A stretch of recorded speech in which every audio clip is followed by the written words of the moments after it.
오늘 시간에는 예수께서는 이 땅의 참 성막의 대제사장이셨다라는 제목으로 함께 말씀의 은혜를 나누길 원합니다. 오늘도 거룩한 주일에 또 주님 앞에 나와 또 하나님 앞에 서서 각 처소에서 예배드린 우리 성도들과 또 인터넷 성도들에게 진심으로 감사를 드립니다. 하나님의 무한하신 사랑이 언제어찌나 변함없이 우리 성도들 곁에 함께 하기를 바라며 전염병의 위험성 가운데서도 지켜지게 되기를 간절히 축원합니다. 우리가 하나님 앞에 이렇게 나와 또 하나님 앞에 서서 예배 드릴 수 있다는 게 얼마나 감사한지, 북한에서 우리가 만약에 태어났다면 이런 예배를 드릴 수 있을까 생각해 볼 때 참으로 안타까움이 많습니다. 북한을 위해서도 많이 기도해 주시고 또 우리 대한민국 전 세계 가운데 첨단의 기술력을 가지고 있어서 언제 어디서나 모든 성도들이 예배할 수 있는 그런 시대에 살고 있습니다. 할렐루야.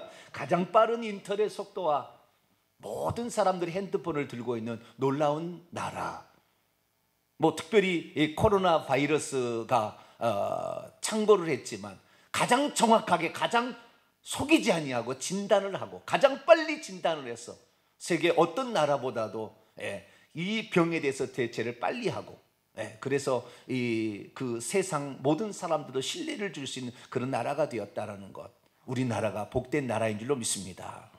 얼마 전에 미국에서 이제 트럼프 대통령께서 비상사태를 선포했는데 수백만 원 한다는 거예요. 그 코로나 검사하는데. 다행히 다시 국가 비상사태에 즈음하여서 국가에서 무료로 검사해 준다, 그렇게 미국에서는 다시 얘기를 해서 안도의 한숨을 쉬고 있다고 그래요.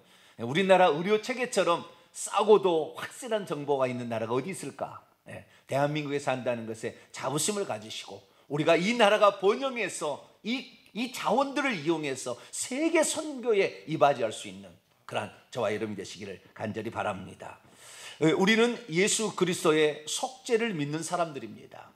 예수 그리스도의 2000년 전에 골고다 언덕의 그 십자가의 사건이 우리의 속죄를 위한 완전한 단번의 제사였다, 이것을 믿는 자들입니다. 그래서 오늘은 그 속죄 사역에 관한 실체의 그 진실을 한번 오늘 살펴보려고 합니다. 우리는 이 성경을 읽다 보면 구약과 신약이라는 두 가지 성경책을 가지고 있기 때문에 구약에 기록되어 있는 말씀과 신약에 있는 기록된 말씀이 어떻게 합치를 이루고 어떻게 예언이 성취되었는가라는 것을 살펴볼 때가 있습니다. 그런데 구약에서 우리가 속죄 제사의 그 상황을 살펴보게 되면 구약의 속죄 제사는 성막에 또는 성전에 나와서 대제사장이 속죄 제사를 드림으로 죄가 용서됩니다. 이 온 이스라엘 백성의 죄가 용서되듯이 인류의 죄가 용서될 텐데, 예수께서는 성막에 나오는 게 아니라 골고다 언덕에서 십자가에 죽으셨다 그 말이에요. 그리고 분명히 거기에는 대제사장이 집례를 해야 되는데 예수 그리스도께서는 대제사장이었는가? 우리가 볼 때 물음표를 찍을 수도 있어요. 뿐만 아니라 예수 그리스도께서 그 아론의 반차를 따르지 않은 그냥 예수님의 그냥 유다 지파의 사람이 제사를 드린 것이 과연 대제사장이 제사를 드린 것인가? 한 번 더 깊이 들어가 볼 때 그런 생각을 하게 된다 그 말이죠. 그래서 예수 그리스도의 골고다 언덕의 그 십자가 사건이 인류의 속죄를 위한 마지막 제사였는가? 한 번쯤은 정확히 짚어볼 필요가 있는 것이죠. 춘천에 있는 어떤 교회에서는 예수 그리스도께서 이중 제사를 드려서 제사를 완성했다라고 말합니다. 이게 무슨 말이냐면 예수님께서는 이 땅에서도 제사를 한 번 드리고 부활 승천하셔서 하늘에 올라가서 한 번 더 제사를 드렸으니, 왜? 이 땅에 있는 성막이나 성전은 하늘에 있는 것의 모형이니까 모형의 제사를 드리는 것은 쓸데없다는 거예요. 진짜가 아니라는 거예요. 그래서 하늘에 올라가서 제사를 드려서 이 제사가 완성되었다 하면서 오늘 히브리서에 나와 있는 말씀을 인용하고 있습니다. 그래서 예수 그리스도의 부활이 없었다고 한다면 예수님의 하늘에서의 제사는 드릴 수가 없었기 때문에 예수님의 골고다 언덕에서 죽으신 사건은 의미가 없는 사건이다 라고 말하는, 그렇게 알아들을 수도 있어요. 또 또 그렇게 얘기를 하지 않았을지라도, 그런데 그와 비슷한 얘기를 하게 됨으로 말미암아 예수님께서 하늘에 가셔서 제사를 드리셨나? 이런 생각을 할 수도 있습니다. 그래서 오늘 예수 그리스도의 골고다 언덕의 십자가에서 죽으신 그 제사가 과연 인류를 속죄를 위한 마지막 제사가 확실한가? 이 부분을 살펴보려고 합니다. 우리는 지난주에 성경 해석법에 대한 성경적인 방법을 들었습니다. 그것은 모형론적인 예표론적인 성경 해석을 해야 된다, 알레고리적으로 하면은 위험하다라는 사실을 말씀을 드렸습니다. 예표론적인 성경 해석 방법이라는 것은 예수 그리스도께서 요한복음 5장 39절에 이 영생을 얻는 생각하고 성경을 연구하지만 이 성경이 곧 내게 대하여 말씀하신 것이라. 그래서 구약 성경, 거기에서 이 성경은 구약의 기록물이니까 구약 성경이 예수님에 관한 기록이다 라는 예수님의 그 대원칙을 따라서 우리가 성경을 해석하는 것이고, 이에 따라서 사도 바울이나 사도 요한이나 사도 베드로 같은 사도들도 다 예수님의 방법을 따라 모형론적인 성경 해석 방법을 사용했습니다. 모형론적인 성경 해석법이라는 것은 이미 구약 성경에 예수 그리스도, 실제이신 예수 그리스도가 어떤 삶 또 누구신 것인가에 관하여 미리 구약의 어떤 사건의 현장에 있었다는 거예요. 그래서 그 사건을 보게 되면 예수님이 누구시고 어떻게 사역하실 것인가, 어떻게 태어나시고 어떻게 공생애를 사시고 어떻게 죽으시고 어떻게 부활하시고 어떻게 재림하실 것인가라는 모든 것이 구약에 다 있다는 거죠. 그래서 이것들을 모형론적으로 구약의 예표론적으로 해석해 가는 것을 성경 해석의 모형론적인 방법이다라는 얘기를 지난주에 드렸습니다. 대표적인 예를 들자면 민수기 21장에 나오는 놋뱀 사건입니다.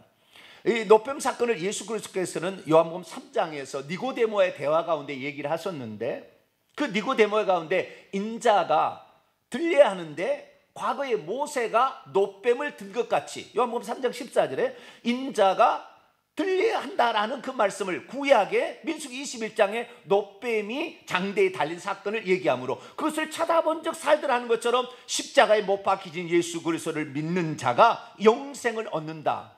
여기 아까 보면은 부활 성전에서 제사를 드려야 된다라는 말은 상관이 없는 것 같잖아요. 정확히 알아야 돼요.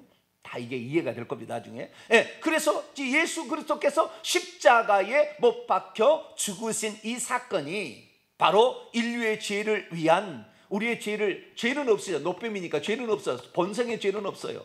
불의뱀이니까. 불뱀이 죄가 있는 거지, 아니 독이 있는 거지. 그래서 불뱀에 물려서 죽어가는 자들을 살리는 것은 죄의 육신의 모양만 가지시고 죄를 전가받으셔서 십자가에 죽으신 예수 그리스도, 할렐루야, 그것을 모형론적으로 설명해 준다는 거죠. 그러니까 예수 그리스도께서 어떤 죽음을 죽으실 것인가 정확한 사건들을 우리는 구약 성경의 율법과 또 여러 가지 사건들을 통하여 또 선지자들의 예언을 통하여 우리는 알게 되었다. 그래서 우리는 그 방법대로 성경을 해석해야 예수 그리스도는 바른 성경 해석이 된다. 할렐루야. 이것이 바로 모형론적인 성경 해석 방법입니다. 그렇다고 한다면 성경 66권 가운데 가장 탁월하게 모형론적으로 성경을 해석하고 있는 책은 어떤 책일까요? 저는 히브리서라고 단언합니다. 히브리서만큼 정확하게 모형론적으로 구약의 모든 사건들을 바라보고 있는 책이 없습니다. 다른 책은 일부분을 얘기하고 있다고 한다면 거의 전 부분을, 히브리서를 집에 가서 한번 읽어보시면 1장부터 10장까지가 모형론적인 구약과 신약을 비교하는 말씀이에요. 11장은 믿음장이고 12, 13장은 생활에 관한 것이고요. 1장부터 10장까지의 사건을 모두게 보면은 여기에 보면은 예수님이 누구신지 처음부터 끝까지 대제사장이라고 나와요. 대제사장, 처음부터 죄를 속죄하는 일을 하시는 그 대제사장이 나오게 되는데 여기에서 옛 언약과 새 언약을 비교하면서 계속해서 나옵니다. 그래서 참 대제사장이신 예수 그리스도, 참 지도자이신 예수 그리스도, 하나님의 아들이신 예수 그리스도, 그 다음에 참 속죄의 제물이신 예수 그리스도 뿐만 아니라 참 성막이신 예수 그리스도, 이런 것까지 계속해서 이 비교를 해주고 있다 그 말이죠. 그래서 우리는 히브리서를 읽게 되면 예수님이 누구셨는가, 예수님을 위해서 예수님께서 십자가에서 죽으신 사건이 과연 어떠한 사건인가를 확실하게 알 수가 있는 것입니다. 그래서 오늘은 이 대제사장으로 오사 속죄 제물이 되셨고, 그리고 그 참성막이 되셔서 골고다 언덕에서 제사를 드리신 예수 그리스도가 어떻게 해서 그렇게 우리에게 되시는가를 모형론적으로 설명해 주는 히브리서 말씀을 통하여 우리의 속죄가 그 골고다 언덕에서 확실히 이루어진 것을 믿으시기를 바라고, 또한 그 믿음을 통하여 여러분의 죄가 다 용서될 뿐만 아니라 하늘길로 열려진 예수 그리스도의 몸을 통하여 하늘길로 열려진 그 길을 따라서 천성까지 이르는 복된 성도가 되기를 간절히 바랍니다. 오늘 본 말씀은 어떤 말씀입니까?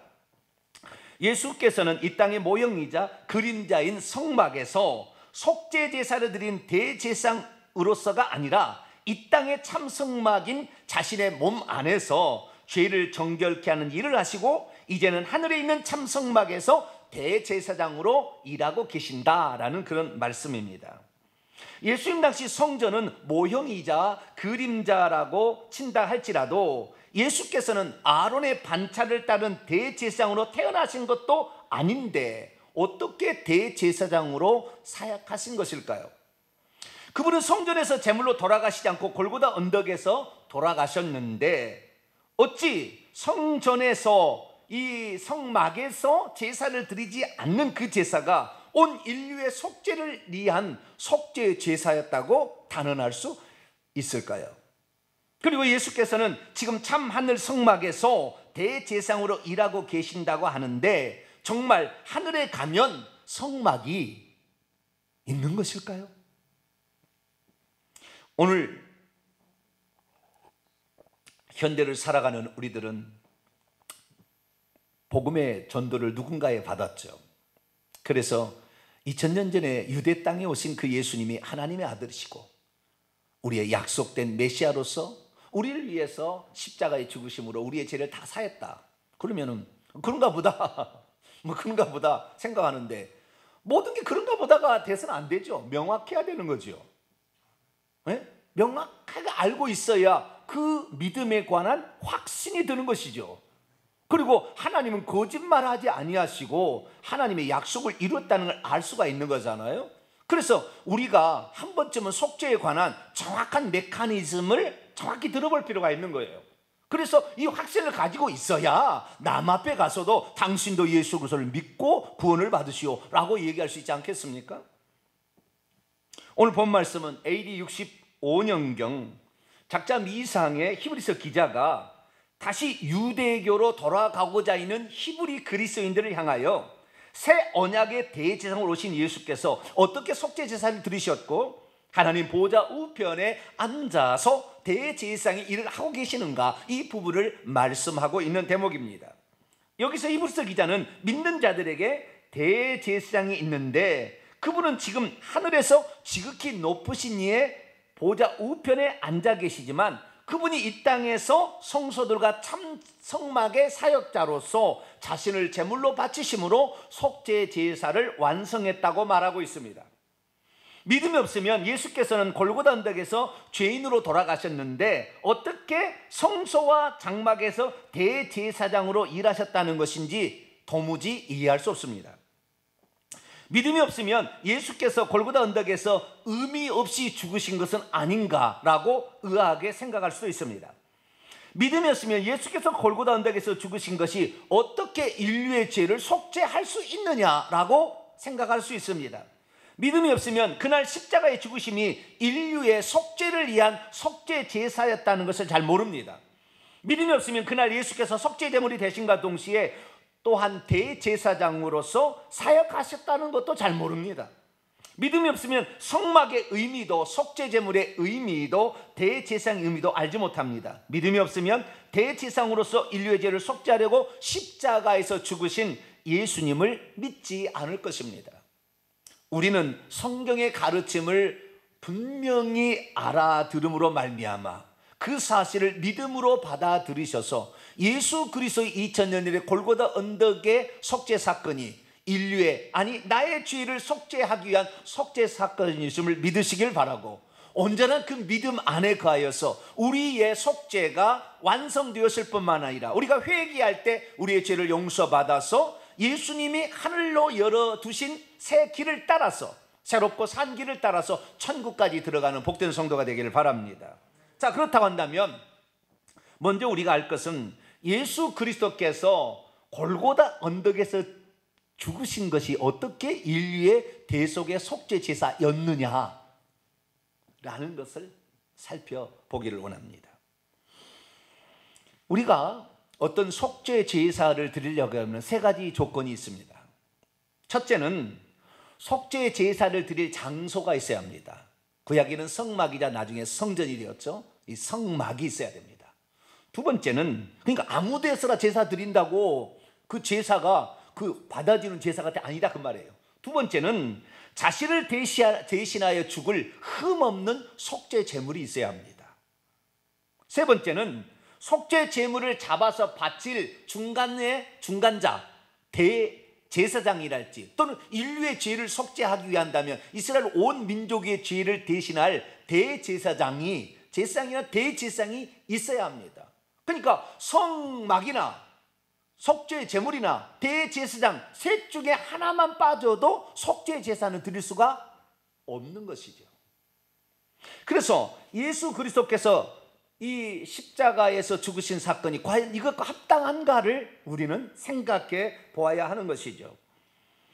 자, 특별히 우리가 개인이 지은 죄는 그냥 제사장이 이렇게 제사를 드리면 되지만 이스라엘 온 회중이 죄를 지었을 때는 온 회중의 죄를 한꺼번에 용서하는 제사가 있으니 이것을 속죄일 제사라고 합니다. 속죄일 제사는 대제사장이 1년에 한 번 하는 것입니다.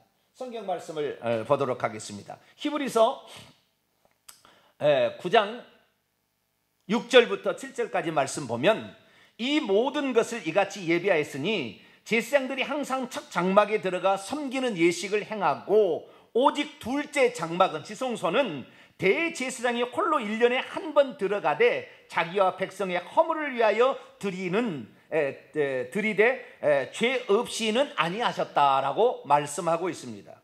여기 보니까 이스라엘 온 회중이 지은 죄들은 대제사장이 제사를 드려야 되는 거예요. 그러니까 인류의 죄를 대속하려면 인류의 대제사장이신 분이 제사를 드려야 되는 거죠. 그래서 우리는 이 세 가지 관점에서 우리가 이 부분을 살펴보아야 합니다. 그렇다고 한다면 이 예수께서는 당시에 속죄 제사를 드리려고 당시에 있는 성막, 자신의 성전에 가지 아니하시고 골고다 언덕에서 죽으셨는데 어떻게 그것이 합당한 속죄 제사였는가? 그것이죠. 그 답은 히브리서 9장 8절에 답이 기록되어 있습니다. 히브리서 9장 8절의 말씀을 보도록 합니다. 같이 한번 읽어보시죠. 시작. 성령이 이로써 보이신 것은 첫째 장막이 있을 동안에는 성소들에 들어가는 길이 아직 나타나지 아니한 것이라. 여기 보니까 성령이 이 히브리서 기자님께 뭘 보여줬대요. 보여줬는데 뭘 보여줬냐면 첫째 장막, 성막이 서 있을 동안에는 성소들에 들어가는 길이 아직 나타나지 아니하였다. 근데 여러분, 예수님께서 이걸 여기에 있는 첫째 장막을 이 땅에 있는 지상의 성전이라고 친다면, 지상의 성전이라고 친다면 지상의 성전이 파괴되었으니까 예수님이 죽을 때 파괴되지 않았어요. 둘째 이장은 찢어졌지만 그 성전이 파괴되지는 않았습니다. 그러니까 성막이 서 있을 동안에 성소에 들어갈 길이 열리지 않았다, 하늘에 들어갈 무슨 성소에 들어갈 길이 열리지 않았다고 해석한다고 한다면 이 말씀의 의미가 뭔지 잘 모르죠. 그러니까 이 말씀의 의미를 정확히 알면 예수님이 골고다 언덕에서 죽으신 사건이 성막에서 속죄 제물을 대제사장이 죽인 사건이에요. 어떻게 그걸 알 수 있느냐? 다시 히브리서 9장 1절 2절 말씀을 보게 되면 첫째 언약에도 섬기는 예법들과 세상에 속한 성소가 있더라. 이 세상에 속한 성소가 성소죠. 이게 첫째 성막이라는 것입니다. 예비한 준비된 채 있는 첫째 장막이 있고 그것 안에는 등잔대와 상과 진설병이 있으니 이는 성소라 일컫는다. 여러분, 예수 그리스도께서 이 땅에 오셨을 때에 그분이 어떤 존재로 오셨는지에 관하여 정확하게 얘기해 줘야 합니다. 만약에 예수 그리스도가 어떤 존재로 이 땅에 오셨는지 정확히 얘기해 주지 않는다고 한다면 예수님도 성전에 가서 죽으셔야죠. 성전에서 죽어야 되는 거죠. 그 다음에 그때 당시에 대제사장 안나스나 가야바 앞에서 죽었어야지요. 그가 집례를 해서 죽었어야죠. 그러면 그것이 아닌데도 불구하고 어떻게 예수님의 속죄의 제사가 인류를 위한 속죄 제사였는가? 이것을 분명히 알 필요가 있는 것이죠. 우리는 히브리서의 말씀을 통하여 그것을 정확한 의미를 찾아낼 수가 있는데요. 또 다른 성경 구절입니다. 히브리서 10장 19절 20절 보면 그러므로 형제들아 우리가 예수의 피를 힘입어 성소들에 들어갈 담력을 얻었나니 그 길은 우리를 위하여 휘장 가운데로 열어놓으신 새로운 살 길이요 휘장은 곧 그의 육체니라. 여기에 놀라운 계시의 말씀이 있어요. 그 성소와 지성소를 가로막고 있는 둘째 휘장이 예수님의 몸이었다, 육체였다고 해석을 한다는 거예요. 그래서 우리는 예수 그리스도께서 이 땅에 오실 때 예수님도 똑같이 육체가 있었고 영혼이 있지 않았겠습니까? 그런데 그 육체가 뭐였느냐? 그 육체가 이 땅의 성소였다. 이 땅의 첫째 장막, 다시 말해서 일곱 금촛대와 분향 땅과 떡상이 있는 성소였다는 것을 여기서 말해주고 있는 거예요. 그래서 예수님의 몸은 휘장이 두 개인 거죠. 정면에 동쪽에 첫째 휘장이 있었고 두 번째 휘장, 이 지성소를 가르는 휘장이 양쪽에 벽이 있었는데 이 성소가 예수님의 몸이었다라는 것이에요. 뿐만 아니라 예수님도 영혼이 있기 때문에 그 다음 또 지성소가 또 있는 거예요. 예수님만의 지성소가 또 있는 거예요. 그런데 예수님의 몸이 예수님께서 십자가에 죽으실 때에 휘장이 둘째 휘장이 위에서 아래로 찢어졌다고 말하고 있습니다. 그래서 이 예수 그리스도의 몸이 결국에 성소였다, 이 땅의 성막이었다는 것을 말해주고 있는 것이죠. 그런 상태에서 성경을 보니까 성경이 다시 열리게 되는 겁니다. 요한복음 1장 14절 말씀이 육신이 되어 우리 가운데 거하심에라는 것은 이것이 스케노오라는 헬라어 동사를 쓰고 있는데 이것은 장막을 치셨다, 성막을 치셨다는 거예요. 말씀이 육신이 되어서 이 땅에 오신 성육신의 사건은 하나님께서 이 땅에 성막을 치신 사건이었다라고 말하고 있다는 거죠. 뿐만 아니라 요한복음 2장 19절 21절 말씀을 보게 되면 예수께서 그 유대인들에게 말하기를 너희가 이 성전을 헐라 내가 사흘 동안에 일으키리라. 그런데 이것은 성전된 자기의 육체를 가리켜 말씀하신 것이라 이렇게 예수님께서 말씀하시므로 우리는 예수 그리스도의 몸이 이 땅의 성막이었다 라는 사실을 알 수가 있는 것입니다. 그러니까 이 땅에 예수님께서 다시 성막을 치러 오셨다는 거예요. 그게 실체라는 겁니다. 근데 이 땅에 있는 성막, 다시 말해 이 땅에 있는 성전도 있었어요. 성전이 있었는데 여기에 하나님께서 이미 이스라엘 백성을 떠나버렸습니다. 거기는 하나님이 사실 계시지 않았어요. 그리고 그 성막 안에는, 그 성전 안에는 사실 법궤도 존재하지 않았습니다.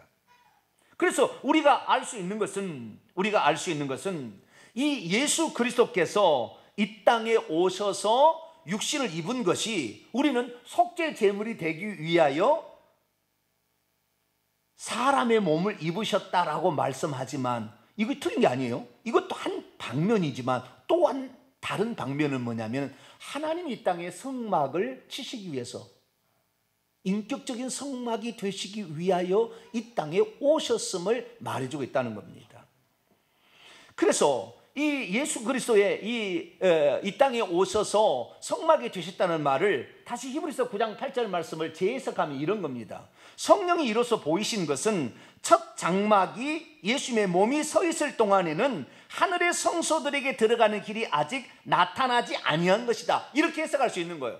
이게 무슨 말입니까? 이 땅의 성막, 다시 말해서 지금 이 땅에 있는 예루살렘 있는 성전, 여기에 성막이 있을 동안이라고 해석하면 안 되고 예수의 몸이 있을 동안에는 하늘로 가는 길이 아직 열렸지 않았다는 거예요. 그러니까 예수 그리스도 안에 하나님이 계셨기 때문에 그 예수 그리스도께서 자기의 안에 있는 하나님을 해방하셔야 되는데 그것이 육체를 찢으셔서 죽으심으로 해방하셨다는 거죠. 그래서 예수님의 몸이 성막이었다. 할렐루야. 특별히 첫째 장막이었다는 사실을 성경은 우리에게 말해주고 있는 것입니다. 그래서 예수 그리스도의 몸은 걸어다니는 성막이었다. 이렇게 해석하시면 바른 해석이 되겠습니다. 그렇기 때문에 예수 그리스도께서 죽으실 때 마태복음 27장 50절에서 51절 말씀하면 둘째 휘장이, 그때 당시 이제 모형이죠. 모형에 있지만 이 모형도 그때 당시 예수님이 돌아가시자 둘째 휘장이 위에서부터 아래로 한가운데가, 그 다음에 누가복음 24장 45절에는 한가운데가 찢어졌다라고 말하고 있다는 것이죠. 그렇기 때문에 예수 그리스도께서 이 땅에 오셔서 죽으심으로 말미암아 둘째 휘장이 찢어서 하늘로 가는 새롭고 산 길이 열려준 줄로 믿습니다. 성경은 그래서 그렇게 해석해야 된다는 거예요. 자, 그러면 자 보세요. 예수님께서 골고다 언덕에서 죽으셨는데 원래는 대제사장이 성전에서 거기서 속죄 제물을 잡아야 되는데 사실 알고 보니 예수님의 몸이 성전이었다 그 말이에요. 성막이었다 그 말이에요. 그러니까 예수님이 걸어다니는 성전이니까 예수님이 어디에 가서서 죽으신들 성막에서 죽으신 거예요. 이해가 되시죠 이제? 예수님의 성막이었으니까, 성전이었으니까 예수님이 가셔서 죽은 장소가 성막이에요. 거기가 성전이 되었다. 그러니까 골고다 언덕에서 죽으신들 또는 뭐 다른 어떤 데 가서 뭐 엠마에 가서 돌아가시든 뭐 예루살렘에서 돌아가시든 뭐 벳박에 가서 독으로 돌아가시든 예수님이 가시는 그 현장이 바로 성막이고 성전이었다고 말이에요. 할렐루야. 그러면 왜 굳이 골고다 언덕이셨느냐? 왜 실로암 못 가는 아니며 왜 베데스다 못 가는 아니고 왜 골고다 언덕에 있느냐? 이 질문을 또 우리가 던질 수가 있게 되는 것이죠. 그 질문을 들어가기 전에 제가 서두에 이런 얘기를 했습니다. 예수님께서는 이중 제사를 해야 했다. 이 땅에서 또 십자가에서 죽으신 1차 제사는 했지만 이것은 모형이었고 천국에 들어가셔서 부활하셔가지고 천국에 들어가셔서 부활하셔서 거기에서 제사를 드려야 이 제사가 완전한 제사가 된다라는 이러한 잘못된 가르침이 상당히 많이 기독교를 지금 점령하고 있습니다. 그런데 사실 이게 엄청난 잘못된 거예요. 이렇게 하면 큰일 나는 것입니다. 좀 이따 다 이제 이해가 될 거예요. 그런데 그 사실이 무슨 영적인 비밀인 것이냐 이렇게 설명하고 있어요. 그러나 그렇게 설명하는 이중 제사를 설명하는 사람의 실수는 뭐냐면 예수님이 실체고 예수님이 성막이었다는 걸 모르는 거예요. 하늘에 성막이 있다는 걸 생각하는 거예요 지금. 물론 처음에 모세가 이 하나님께서 보여주신 그 성막을 따라 출애굽기 25장에 나와요. 그것을 따라서 이 땅에 지은 건 맞아요. 그러나 그 성막의 실체가 예수 그리스도였으니 이 땅에 오신 예수 그리스도가 성막인 것이지, 그러면 예수 그리스도께서 이 땅에서 십자가의 죽으심으로 만약에 둘째 장을 찢었다 그러면 천국에서도 찢어진 겁니다. 할렐루야. 그러니까 예수님이 실체인 것이지 저 천국이 실체가 아니에요. 사실은 지금 천국의 실체이신 분이 이 땅에 오셨다고 말이에요. 그렇기 때문에 천국에 가서 다시 제사를 드려야 한다는 것은 엉뚱한 해석인 거예요. 이 사실에 대해서 조금 더 제가 다시 정리를 해드릴게요.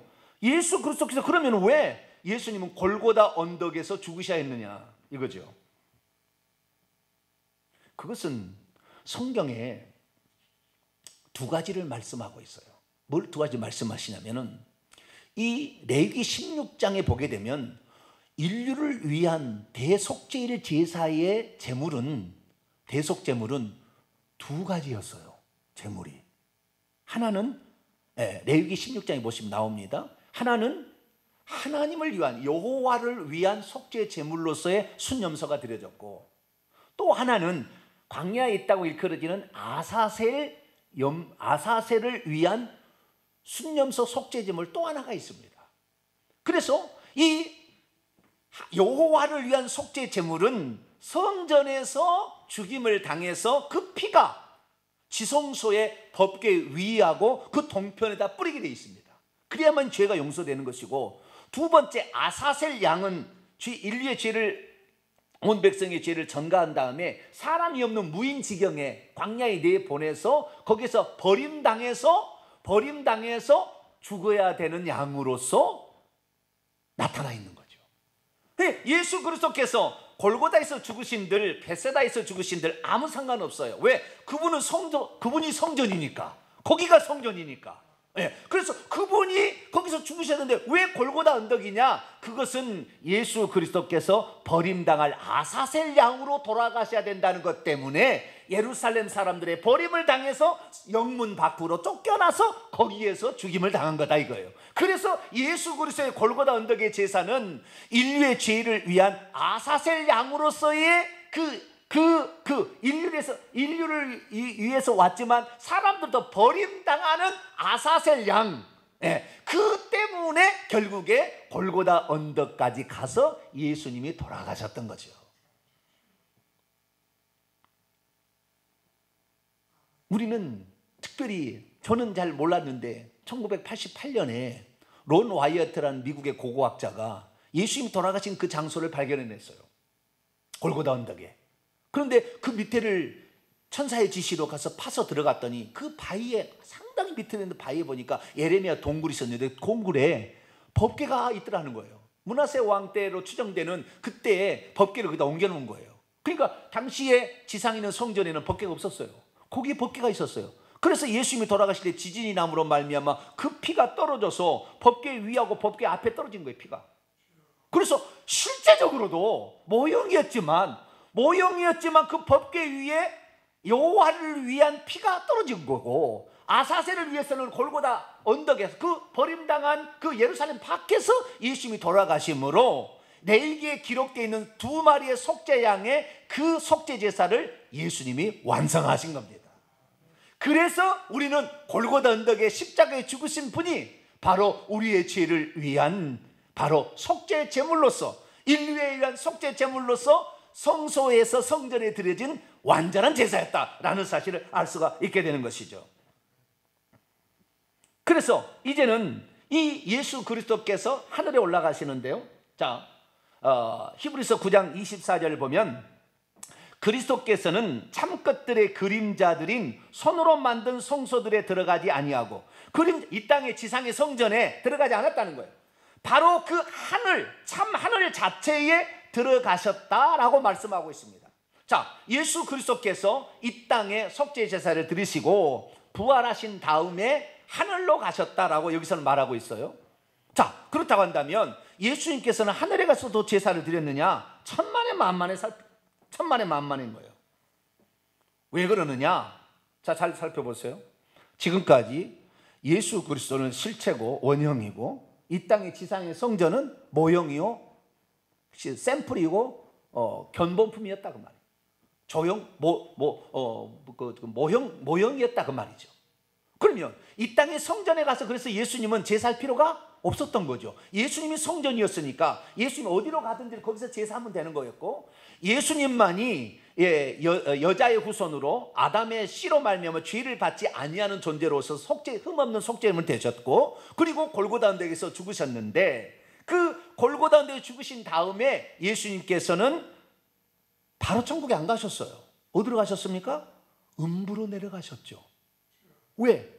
인류의 죄를 속하기 위해서는 우리가 음부에 내려가야 되는데 대신 내려가신 것이죠. 그래서 예수님은 이 죽으셔서 저 무덤에 안치되었지만 영은 내려가셔서 음부에 내려가셔서 3일 있으시다가 3일 후에 다시 올라오셔서 그 무덤에 있는 육체를 부활체로 만드신 다음에 그리고 천국에 올라가시려고 했어요. 그런데 그때 당시에 막달라 마리아가 와가지고 만지려고 했다고 말이에요. 만지려고. 그랬더니 예수님께서 뭐라고 했느냐? 이렇게 얘기를 하셨죠. 뭐라고 얘기했느냐? 마리아야, 나를 붙들지 말라. 나를 손대지 말라. 만지지 말라. 왜냐하면 내가 아버지께로 올라가지 아니하였다. 이렇게 말하고 있어요. 이걸 보고 예수님께서 아직 속죄제사를 하늘에서 드려야 되는데 아직 못 들었는데 왜 네가 나를 만지라느냐, 이렇게 해석을 하는데 이거 엉뚱한 해석입니다. 왜 엉뚱한 해석이냐면 예수님께서는 지금 부활의 첫 열매로 하나님께 드려지기 위해서 이 얘기를 하는 것이지 하늘에서 제사를 드리겠다고 하는 게 아니야. 하늘에는 절대 제사를 드릴 수 없어요. 왜냐하면 하늘은 영적인 세계이기 때문에 이 땅에 있는 물질은 피를 가지고 갈 수가 없는 거예요. 천국에는 피가 없습니다. 어디 천국에 가서 피의 제사를 드린다고 그래. 말도 안 되는 얘기를.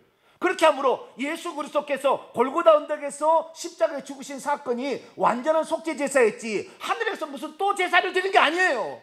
그런데 지금 그 얘기를 하고 있는 사람이 있다 그 말이죠.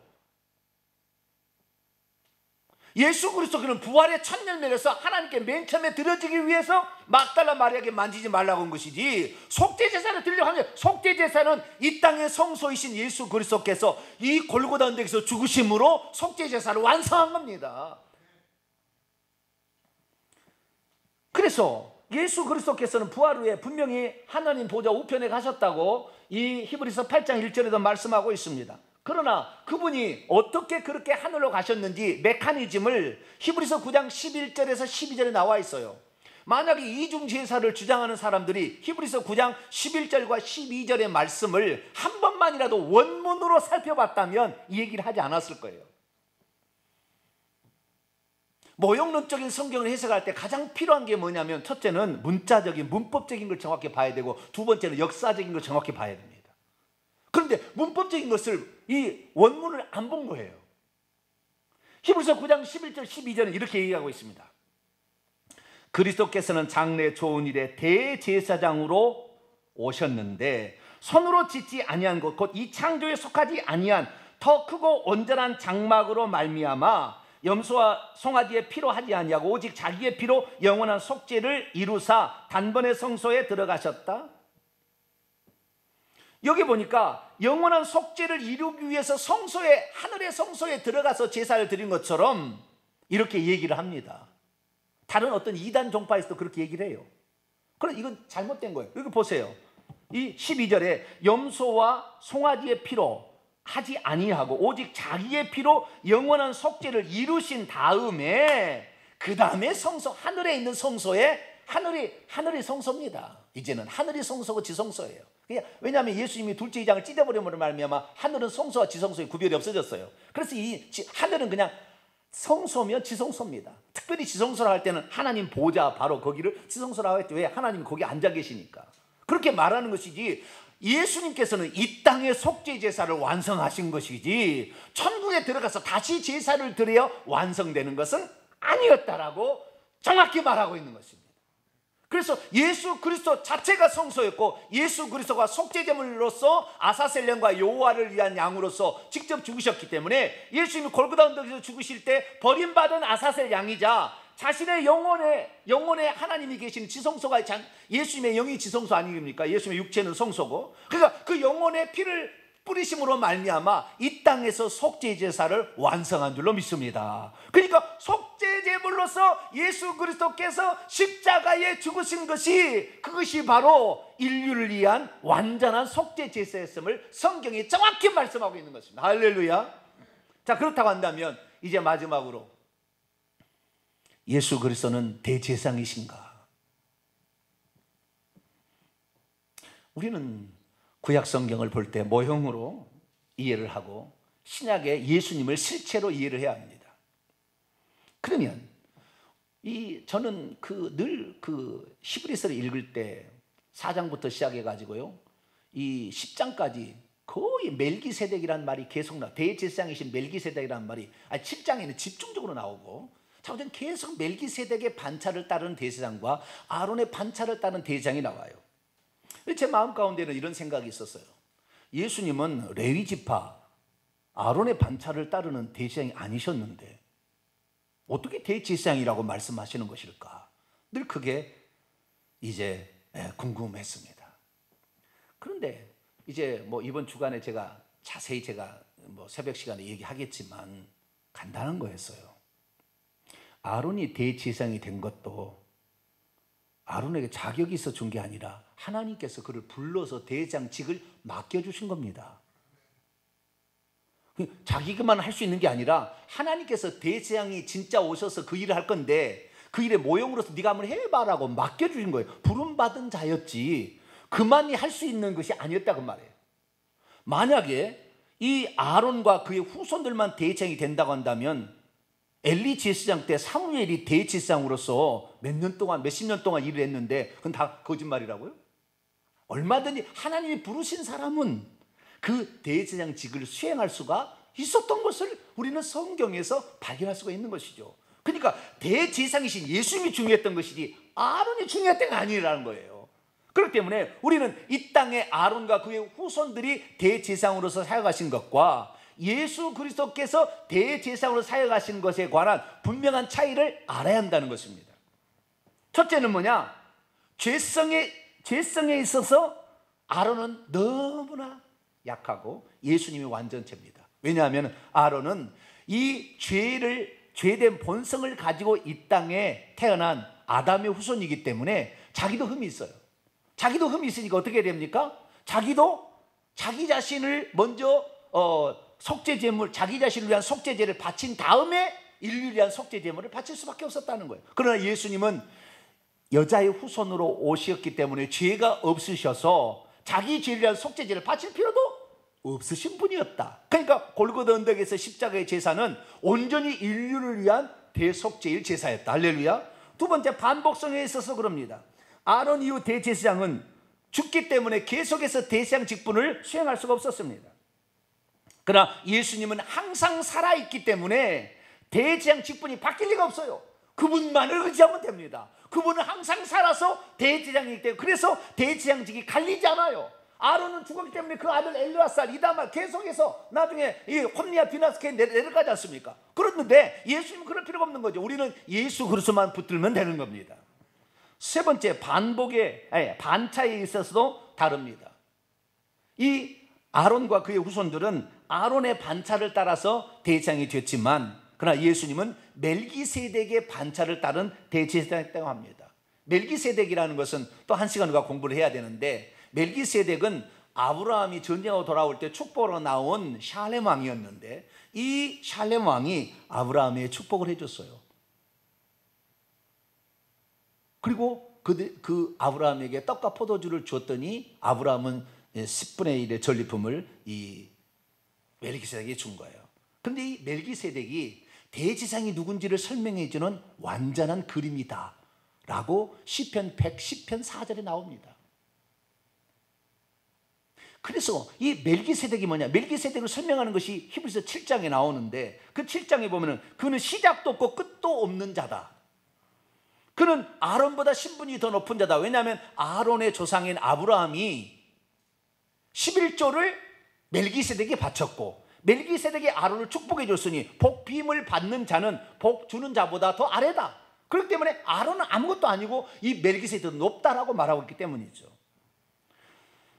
그리고 이 아론의 자손들은 맹세 없이 제사장이 되었지만 예수님은 하나님이 내 아들에게 이것을 준다고 맹세해서 이뤘기 때문에 더 완전하다. 뿐만 아니라 아론과 그의 후손들은 육체에 상관된 계명의 율법을 따라 제사장이 되었지만 예수님은 무궁한 생명의 능력으로서 되셨다. 할렐루야. 이것이 차이가 있기 때문에 우리는 예수 그리스도의 대제사장직이 완전한 대제사장직이다. 뿐만 아니라 제사 장소도 다릅니다. 이 땅의 대제사장들은 땅에 있는 성소와 지성소에서 제사를 드렸지만 예수님은 자신의 육체 안에서 그 육체가 성전이기 때문에 거기에서 제사를 드렸다 이거죠. 마지막으로 제물과 제물의 피가 다른데요. 이 땅에 있는 제사장들은 동물, 염소나 송아지 동물과 그 동물의 피로서 제사를 드렸지만 예수님은 직접 자신이 제물이 되셔서 자신의 피로 제사를 드렸기 때문에 완전한 제사다. 할렐루야. 이것을 우리는 알 수가 있는 거. 그래서 예수 그리스도가 원래 대제사장이고 아론은 그게 일부분을 흉내낸 것뿐이었지 아론이 진짜가 아니었다는 거예요. 우리는 이 땅에 대제사장으로 멜기세덱의 반차를 영원히 대제사장으로 계시는 시작도 없고 끝도 없는 알파 오메가 되신 그분 앞에 나아가게 된다면 영원히 우리의 죄는 다 그분 앞에 나가면 사해 주는 줄로 믿습니다. 그래서 우리는 이 땅의 성막이시자 이 땅의 속죄 제물이시자 이 땅의 대제사장으로 오신 예수 그리스도 그분이 골고다 언덕에서 속죄제사를 드린 것이 완전한 인류의 속죄 제사였다. 할렐루야. 그것을 믿는 자는 지금도 누구든지 죽음과 동시에 예수님이 하늘로 열어놓으신, 둘째 장을 찢으시고 하늘로 열어놓으신 이제 그 천국에 들어갈 수 있게 되었다. 이것을 믿는 것이 믿음이고, 이것을 믿는 즉시 우리는 실제적인 그 경험을 하게 되니 죄에서 해방됨으로 말미암아, 죄로 말미암아 물려있고 고통받고 가난과 질병과 귀신에게 시달린 모든 삶에서 벗어날 수 있다. 할렐루야. 이것이 성경에 우리에게 증가하는 완전한 해석인 것입니다. 그래서 우리가 처음에 질문을 던졌죠. 예수님은 이중제사를 드려서 했나? 예수님 왜 골고다 언덕에서 죽은 것이 왜 우리 인류의 죄를 위한 속죄제사였느냐? 우리는 다 성경의 이 히브리서의 말씀을 통하여 알 수가 있었던 겁니다. 원문을 한 번이라도 살펴봤다면 이중제사 얘기를 안 했을 텐데, 여러분, 예수님이 골고다 언덕에서 죽으실 때에 우리의 모든 죄를 위한 속죄의 제물로서의 제사는 완성이 되었습니다. 그 사실을 믿지 아니함으로 오늘도 지옥에 가는 것이고, 죄를 짓고도 회개치 아니함으로 그 피의 적용을 못 받아서 천국 못 가는 것이지 다른 것이 아니라고 말이에요. 사랑하는 성도 여러분, 우리는 예수 그리스도께서 이 땅에서 오셨을 때 그분이 참 성막이고, 그분이 참 속죄 제물이고, 그분이 참 대제사장이심을 믿으시기 바랍니다. 그 사실이 끝난 거예요. 예수님의 부활체로 천국에 가신 것은 부활의 첫 열매로서 드려지기 위하여, 레위기 23장의 그 부활의 첫 열매, 첫 일절로 드려지기 위하여 올라가신 것이고, 이제 천국은 성소와 지성소의 칸막이가 제거되었기 때문에 하늘이고 성소고 하늘이고 지성소입니다. 할렐루야. 그래서 이 하늘에 가면은 하늘의 성막이 존재하지 않아요. 성경에 단 한 번도 하늘의 성막이 있다고 신약 성경에 나오지 않습니다. 왜? 이미 예수 그리스도께서 성막으로 오셔서 그 일을 해서 찢어버렸는데 어디에 또 성막이 있다는 겁니까? 그래서 요한계시록 아무리 읽어봐도 성막이 안 나와요. 성전에 있는 기물이 나오는 것이고, 성전이라고 그 상징적인 표현으로 나올 뿐이에요. 우리는 천국에 가게 되면 이제 지성소에 들어가 계셔서 하나님 보좌 우편에서 우리를 위해서 중보해 주시는, 하늘에서 대제사장으로서 우리의 중보해 주시는 예수 그리스도를 만나니, 그분이 영원토록 알파 오메가 살아계시며 우리의 중보자가 되어주실 거니까 우리가 예수님만 꼭 붙잡게 된다고 한다면 모든 죄 용서함 받고 천국에 갈 줄로 믿습니다. 그 예수 그리스도를 붙잡게 되면 그 예수님이 죄를 용서해 준과 동시에 우리의 삶의 문제도 다 풀려지기 시작하는 거죠. 그 예수 그리스도를 믿지 못해서, 그분을 의지하지 못하고 그분께 기도하지 못했기 때문에 우리의 삶의 문제가 지금도 남아있는 것이죠. 우리를 위해서 모든 것을 다 내어주신 하나님께서, 당신의 생명까지 내어주신 하나님께서 우리가 기도할 때 뭘 안 들어주겠습니까? 오늘도 우리가 우리의 삶에 어려운 문제가 있을 때 주님, 내 기도를 들어주세요. 우리가 기도하게 되면 오늘도 이 보좌 우편에서 우리의 중보자가 되어신 그 예수 그리스도에 힘입어서 우리는 이 땅에서도 하늘의 평강을 누리게 될 것이고, 우리가 죽는 순간 하늘로 열려진 그 열려진 길을 따라 천국에 들어갈 줄로 믿습니다. 기도하겠습니다. 거룩하신 하나님, 골고다 언덕에서 예수 그리스도께서 죽으신 것을, 그것이 인류를 위한 속죄제사였나? 주여, 우리는 피상적으로만 알아왔는데 오늘 이렇게 바르게 하나님의 진리의 말씀을 들려주시니 진심으로 감사를 드립니다. 이제는 히브리서 기저를 통하여 예표론적으로 그것을 해석해 준 그 말씀을 통하여 우리의 예수 그리스도가 성막이시오 속죄 제물이시며 참 대제사장인 줄로 믿습니다. 이 예수님만 끝까지 의지하다가 우리가 천국에 들어갈 수 있도록 역사해 주옵소서. 우리 주 예수 그리스도의 이름으로 기도하옵나이다. 아멘.